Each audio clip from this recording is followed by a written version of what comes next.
What up, gang Malaysia, Indonesia, Singapura, Brunei. Assalamualaikum, it's your boy Kimis Converto, and welcome back to my channel yang semestinya hanya akan memborak berkenaan dengan One Piece. Alright guys, dalam video ni aku nak review chapter 1056 yang telah pun meninggalkan kita sebuah informasi yang sangat-sangat menarik, yang sesuai dengan apa yang dikatakan oleh Roger dan Whitebeard. Walaupun belum lagi sempurna, tapi telah pun hampir ke arah tersebut, iaitu Whitebeard mengatakan kepada Sengoku yang dunia ini akan tunggang terbalik setelah harta One Piece dijumpai, manakala Roger mengatakan kepada Rayleigh yang dia ingin tunggang terbalikkan dunia ini bersama-sama Rayleigh. So, chapter 1056 ini bertajuk Cross Guild. Dengan cover page chapter ini kembali mengetengahkan kembali kisah Germa 66 volume ke-15. Dalam cover story Germa 66 kali ini, kita dapat menyaksikan setelah Ichiji dan Reiju berjaya menyelamatkan Niji dan Yonji, mereka berempat terpaksa berhadapan dengan dua orang anak Big Mom yang bukan calang-calang kehebatannya, iaitu Charlotte Katakuri dan Charlotte Oven. Dan di cover story ini dilihat seakan-akan anak-anak Vinsmoke ini tidak bersedia untuk menghadapi serangan mereka berdua yang muncul secara tiba-tiba. So, menurut kalian, adakah anak-anak Vinsmoke ini berjaya untuk meloloskan diri dari Chocolate Town tersebut? Sila tinggalkan pendapat anda. Alright, sebelum kita memulakan chapter 1056, jom kita recap sikit what happened in the last chapter. Dalam chapter 1055, kita dapat melihat yang Momo tetap bertegas untuk mengalahkan Ryukugyu dengan samurainya dan terus mengarahkan supaya Yamato tidak masuk campur dalam pertarungan mereka, dan juga menolak cadangan Yamato supaya mereka memanggil Mugiwara Crew untuk membantu ketika itu. Kerana menurut Momo, dia tidak lagi ingin bergantung harap dan bantuan dari mereka-mereka yang akan meninggalkan Wano, dan dia akan berasa seolah-olah dirinya dan samurai setianya masih terlalu lemah untuk melindungi Wano Kuni. Kemudian kita dapat menyaksikan sebuah pendedahan besar dalam chapter lepas, di mana kita dapat melihat negara Wano Kuno. Yes, Wano terkini dipanggil Wano Kuni, Wano lama dipanggil Wano Kuno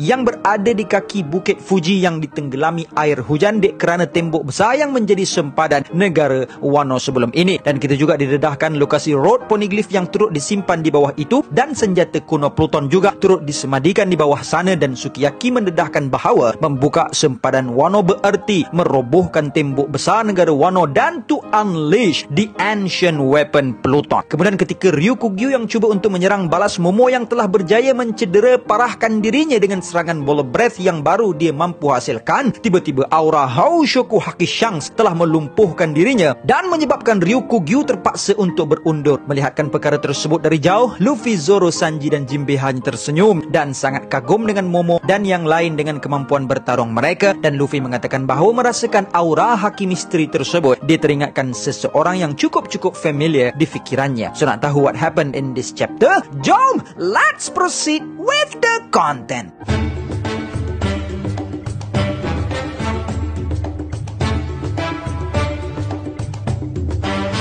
Membuka tirai chapter ini, kita dibawa ke Flower Capital dan dilihat di sini festival telah pun tamat. Dan di panel ini kita dapat melihat dialog yang merisaukan tentang Raizo yang menjadi sangat-sangat kurus sekarang, dan begitu juga dengan Shinobu. Dan di panel ini kita ditunjukkan dengan keadaan Raizo dan Shinobu yang berada dalam keadaan keding setelah disedut nutrisi mereka oleh Ryukugyu. Dan di situ juga mereka mengakui kebenaran kata-kata Ryukugyu sebelum ini yang mengatakan bahawa Kaido lah punca negara Wano bebas dari ancaman musuh-musuh Wano. Dan di panel ini kita dapat melihat kekesalan dari Kinemon yang membiarkan Shogun dan rakan seperjuangan samurainya bertempur tanpanya kerana dia telah kekuri untuk menjumpai cinta hatinya. Kemudian Nekomamushi mengatakan bahawa segala-galanya dalam kawalan, syukur kerana mereka mempunyai keberanian Lord Momonosuke, dan Neko juga turut bertanyakan ehwal Osuru-chan. Kinemon kemudiannya menceritakan ehwal bandar Okobore yang sebelum ini telah dihanguskan oleh Kaido, namun mujurlah Osuru-chan tidak terkorban dan hanya mengalami luka kebakaran yang minor di wajahnya. Kemudian kita dibawa sekilas ke arah Osuru-chan yang sedang berbual dengan seorang nenek tua yang menurut Osuru-chan dia akan berpindah ke Flower Capital untuk mengikut suaminya menetap di sana. Setelah menceritakan tentang Osuru-chan, Kinemon menjadi takjub dan sedikit terkesima kerana setelah 20 tahun Osuru masih cantik seperti sebelumnya. Kemudian di panel ini kita dapat melihat walaupun dalam keadaan sekeding lidi, Raizo tetap berhajat untuk menjadi seorang yang terkenal, disebabkan seperti yang kita tahu Raizo merupakan seorang ninja buangan.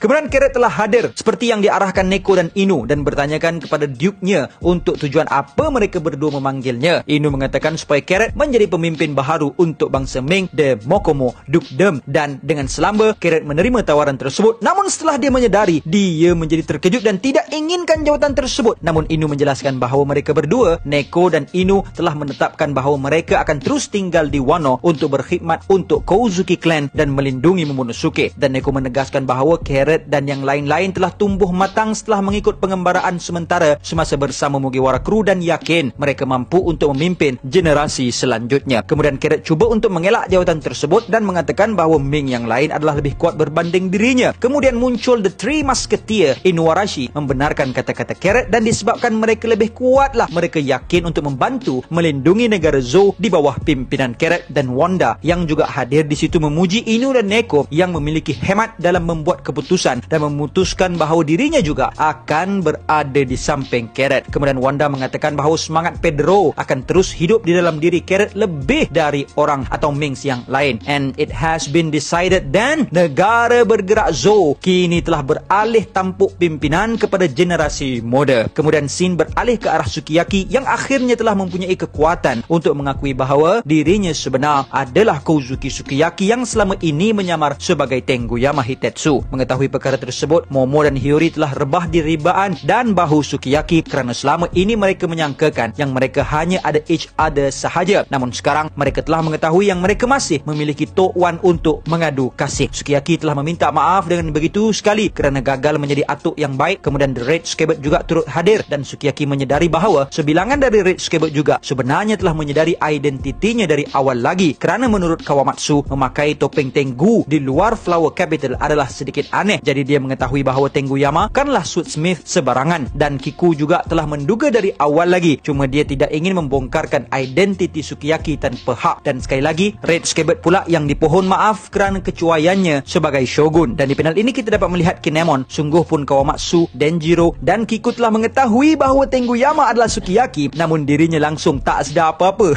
Kemudian Sukiyaki mengatakan pada usia tuanya ini tidak banyak yang dia boleh sumbangkan melainkan beberapa maklumat penting, dan setelah itu dia memohon agar identitinya dirahsiakan dan terus dirahsiakan dan supaya dia dapat hidup sebagai orang biasa bersama-sama rakyat Wano yang telah mereka semua berjaya selamatkan. Dan kemudian barulah Kinemon bersuara mengatakan yang hanya mengetahui Sukiyaki masih hidup sahaja pun sudah memberikan kelegaan besar kepada mereka semua. Kemudian scene beralih ke arah The Straw Hat Pirates yang masih berada di Flower Capital. Frankie menjadi terkejut setelah mengetahui daripada Robin bahawa Pluton berada di dasar Wano kuno. Kemudian Luffy cakap, bukankah Frankie dah bakar blueprint senjata tu? Kemudian Robin mengatakan, memang betul, dan senjata tersebut memiliki nama seorang dewa, dan bertanya adakah Luffy nakkan senjata tersebut. Dan dengan bersahaja Luffy cakap, maleh lah. Dan Robin cakap, dah agak dah. Tapi kenapa Oden nak keluarkan senjata tu? Kemudian Shinobu telah hadir dengan Otama dan menyampuk tiba-tiba. Apa? Cakap sekali lagi? Korang tanya siapa gadis memikat seperti Ancient Weapon? Itulah saya, Shinobu, yang sebelum ini hanya tinggal kulit dan tulang setelah insiden dengan Rikugyu. Dan melihatkan Shinobu, Sanji terus bermata cinta, dan Otama mengatakan kepada Luffy bahawa dia akan berlatih bersungguh-sungguh sebagai anak buah kepada Shinobu dan akan menyertai Mugiwara Pirates suatu hari nanti. Dan Luffy mengizinkan sekiranya Otama berlatih bersungguh-sungguh. Dan tiba-tiba tanpa mereka sedari, kita dapat melihat Karibu yang dalam senyap mengintip perbualan mereka dan mengetahui rahsia Pluton yang berada di Wano, dan mendedahkan a certain someone pasti akan suka dengan berita tersebut. Kemudian time skip beberapa hari telah berlalu dan Momo dilaporkan dengan beberapa perkembangan yang sedang berlaku di negara Wano. Dan di panel ini kita dapat melihat betapa Momo sangat dihormati oleh mereka yang berada di dalam istananya. Dan Momo telah berkunjung ke tempat Zoro supaya Zoro dapat mengajarkannya pedang, namun Zoro tidak ada di situ. Dan begitu juga dengan Luffy yang kemudiannya dia dimaklumkan bahawa Zoro dan Luffy telah pun bergerak. Begitu juga dengan Usopp, Nami, Sanji, Chopper, Robin, Frankie,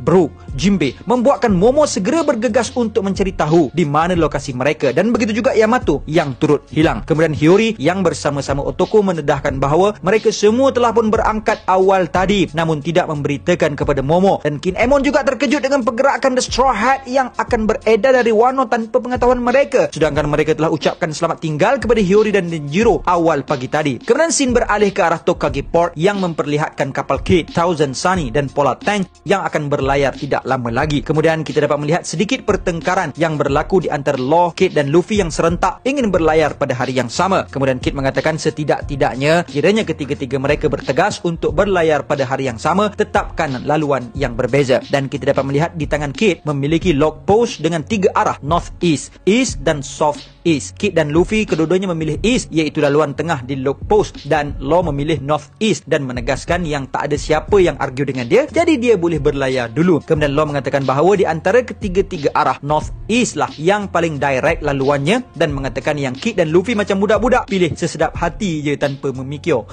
Dan kat sini kita boleh tengok Kid dan Luffy sedikit tersentak. Kid dan Luffy terpaksa membuat undian dan akhirnya Kid bernasib baik kerana laluannya lebih direct sedikit berbanding Luffy, iaitu ke East, sementara Luffy akan bertolak ke South East yang dilihat kurang direct berbanding Kid dan Law. Usopp yang melihat pertengkaran antara dua orang budak-budak tu marah kepada Luffy dan cakap, "Kisah pula mana-mana pun, semua pulau bahaya. Dah, cepat Luffy, angkat barang ni." Kemudian Luffy cakap, "Aku kan Emperor, mesti aku lagi terror cabut undi." Kid cakap, "Korang Emperor semua belagak, semuanya nyakitkan mata aku, dan yang paling aku sakit hati, dia ni ya." Dan Kid pun mengeluarkan poster tambahan dari surat khabar WEJ, World Economic Journal, yang memperlihatkan special issue berkaitan Yonko keempat, iaitu Buggy, dan terungkaplah sudah mengapa Buggy layak menjadi Yonko. Dan sekali lagi, semua teori-teori penteori di luar, termasuklah aku sendiri, dipatahkan Oda. Rupa-rupanya Buggy berjaya masuk ke dalam Liga Yonko adalah disebabkan dia disertai oleh pendekar pedang terhebat dunia Mihawk dan bos untuk persatuan Syndicate Barak Works, yang mana kedua-dua mereka sebelum ini juga merupakan lanun yang berada pada tahap Shichibukai, dan perikatan mereka dinamakan sebagai The Cross Guild. Dan maklumat Kid tersebut sangat-sangat menterperanjatkan Luffy setelah melihatkan yang Mihawk dan Crocodile bekerja di bawah Buggy, dan Zoro sangat terkejut mendengarkan berita berkenaan Mihawk selaku gurunya. Dan Law menegaskan di sini bahawa memang selayaknya Buggy menjadi Yonko sekiranya dia mampu untuk mengarahkan dua orang seperti Mihawk dan Crocodile. Dan Luffy cakap, "Cayalah cakap aku, dia tu si bodoh je, pelik betul lah." Dan ditambah menarik menurut Kid yang organisasi Cross Guild ini juga menawarkan bounties ke atas kepala Marine, dan perkara tersebut tersangatlah menarik kerana menurut Kid, anjing-anjing world government itu akhirnya dari pemangsa menjadi mangsa. Dan Kid menambah bahawa dunia akhirnya telah berubah ketika mereka berada di dalam negara tertutup ini, dan kita semua dah pun menetapkan haluan kita masing-masing, dan perikatan kita berakhir di sini officially. So pernyataan di sinilah yang aku cakap tadi, apa yang dihajatkan Roger dan dikatakan Whitebeard sebelum ini hampir menjadi kenyataan ketika kita semakin hampir dengan One Piece. Dunia bakal diterbalikkan, pemangsa menjadi mangsa, pemburu kembali diburu, pemerintah bakal diperintah, dan sedikit masa sahaja lagi tuan kepada hamba bakal menjadi hamba. Kemudian Law memberikan salinan road poneglyph kepada lanun Kid kerana mereka juga turut membantu di Onigashima, dan menjadi tidak bersemangat kesukanan lah sekiranya disorokkan dari mereka salinan road poneglyph tersebut. Kemudian kita juga didedahkan bahawa bersama-sama Kid juga ada satu lagi road poneglyph yang mereka dapatkan secara paksa dari salah seorang komander Big Mom sebelum ini. Jadi setakat maklumat yang kita ada, Luffy dan Law ada 3 road poneglyph, sementara Kid ada 2 road poneglyph. Tak sure sama ada Law bagi sekali road poneglyph yang diorang dapat di Zou atau tidak. Tapi sekurang-kurangnya di sini Killer mendedahkan bahawa sekiranya mereka ingin mendahului dalam perlumbaan ke One Piece ini, mereka perlu memandang serius kepada lelaki tersebut, lelaki yang dikatakan Kid sebagai the man marked by flames. Cumanya mereka tidak ada sebarang petunjuk di mana lokasi lelaki tersebut. Wah, a new mystery ni guys. Tadi Karibu ada cakap pasal certain someone, pasti sukakan maklumat pasal Pluton. Sekarang pasal a flame mark guy pula. Kemudian kata-kata Kid itu menimbulkan minat kepada Luffy untuk mengambil tahu. Sambil di panel ini kita dapat melihat Law yang hanya berdiam diri mungkin memberi hint kepada kita bahawa dia mengetahui siapa lelaki tersebut, dan dari bualan Killer di situ juga berkemungkinan lanun Kid juga telah mempunyai 3 salinan road poneglyph kerana mereka akan dihadapan sekiranya mengejar the flame mark guy. Dan di panel ini Kid mengatakan yang dia pasti akan berada di depan, dan Luffy dengan penuh minat ingin tahu siapa lelaki tersebut. Kemudian scene beralih ke arah Flower Capital ketika Momo dan Kid Emon mencari-cari Yamato. Mereka menjadi terkejut mendengar suara Yamato yang datangnya dari bumbung, dan Yamato mengatakan bahawa dia telah menetapkan bahawa dia akan menyertai The Straw Hat Gang, dan inilah waktunya untuk hidup seperti Oden, dan mungkin Yamato akan lakukan seperti Oden untuk mengikat kapal Luffy dengan rantai, dan chapter pun tamat. Masya Allah, persoalan yang ditinggalkan Oda dalam chapter kali ni tak kurang banyak juga geng. Satu, pasal pasal nasib Jerma 66 dapat selamat ke tidak. Kedua, pasal rupa paras Raizo nanti tahtah jadi handsome macam Shinobu dan jadi ninja terpopular macam yang dia harapkan. Ketiga, maklumat rahsia apa yang dijanjikan Sukiyaki untuk didedahkan kepada The Red Scabbard. Keempat, siapa yang dimaksudkan a certain someone oleh Karibo kat situ. Kelima, berapa bounty yang diletakkan bagi ke atas kepala-kepala Marine. Keenam, kemana hala tuju Luffy, Kid dan Law lepas ni. Maksud aku, adakah salah satu daripada ketiga diorang akan masuk ke dalam sarang Yonko dan berakhir dengan pertarungan dengan Yonko tersebut? Ketujuh, siapa yang dimaksudkan oleh Killer kat sini tentang The Man Marked with Flames? Dan finally ke-8, adakah Yamato akhirnya akan menyertai Mugiwara Crew sebagai the 10 member? Nak tahu semua ni? Jangan lupa untuk nantikan video-video dari channel Kimis Converto yang akan berspekulasi berkenaan persoalan-persoalan ini. So disebabkan manga akan bercuti selama seminggu, so kita ada masa yang cukup untuk discusskan berkenaan topik-topik ini. So guys, see you all in the next content, and until then my gang, there is no God except Allah. Assalamualaikum warahmatullahi